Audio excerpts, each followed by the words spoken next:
What if the secret to a long, healthy life wasn't found in medicine or technology, but in the way we live every day? That's exactly what journalist Dan Buettner concluded when he identified the world's blue zones, places where people not only live to 100 and beyond, but where they are often thriving and in good health for their entire lifetime. Today, we're exploring what makes these regions unique, why their residents live so long, and how we can apply their lessons to our own lives. Joining us is Dr. Amanda Marrone, a board-certified lifestyle medicine physician with nearly 2 decades of experience in family medicine and surgical assisting. All right, so what's the biggest misconception people have about longevity?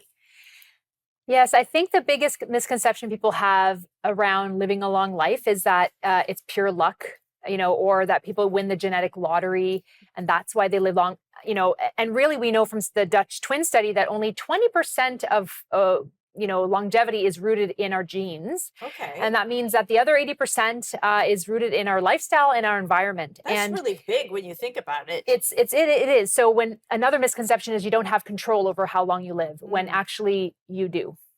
Wow. Okay. So what exactly are the blue zones and and how were they discovered? Right. So Dan Buettner was a National Geographic explorer and investigative journalist, and he and his team, stumbled across. They started with Okinawa, Japan, and recognized that these people were living, to be 100, largely free of disease. And then when they started to do more research, they found that there were actually 5 pockets across the globe of centenarians that they had a higher, 10 times higher centenarian rate than 10 times higher than the United States. So he asked a very important question. He said, well, what are they doing? Right. And are there similarities? Even though they're in different regions, are there similarities amongst Okay, so them? you mentioned Okinawa, Japan. What are some of the others? Right. So we've got Okinawa, Japan. We've got Sardinia, Italy. We've got Ikaria, Greece.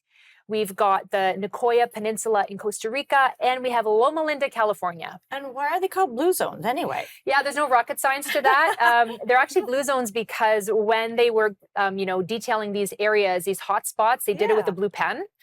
So when they were looking at the map, it's nothing fancy. So it's just stuck. Yeah, I wish there was something earth-shattering. So, because of where they're located, and it's kind of hard to explain why they have longevity because there's different cultures, different environments. So what do these regions actually have in common that would make them have these type of longevity situations? Right. So Dan Buettner again and his team started then going to each of these blue zones. Once they identified these, hot pockets of centenarians, they went across and they looked at different factors. Are there common, common denominators amongst them? And he developed what they call the Power 9. Okay. And they include moving naturally, a sense of belonging, loved ones always come first, finding the right tribe, wine at 5. Oh, yeah, I like that one. Plant slant to your diet. They have an 80-20 rule that they follow. They downshift to avoid or to reduce stress, not avoid it. And they find purpose. So those kind of 9 factors play a role across the board in these hotspots for centenarians. Okay, well, let's take a look at the first one then. Talk to me about that one. Okay, so the first one is movement. And,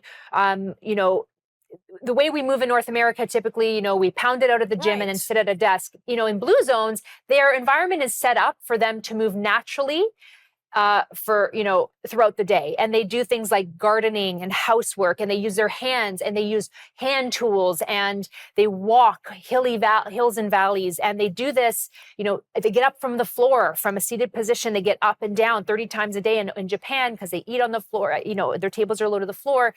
And so these factors really, help them move naturally throughout the day. Yeah, but it seems so simple. If you think about it, but is it also just a mentality too? If they've incorporated just regular movement, is it because we think of our mindset of, well, we get to a certain age, so we better not move that way anymore? It's the environment it's just set up. Like people who, the interesting thing about blue zones is that they didn't set out to live a long life. If you ask them what they're doing, they're like, I don't know. It's just their environment.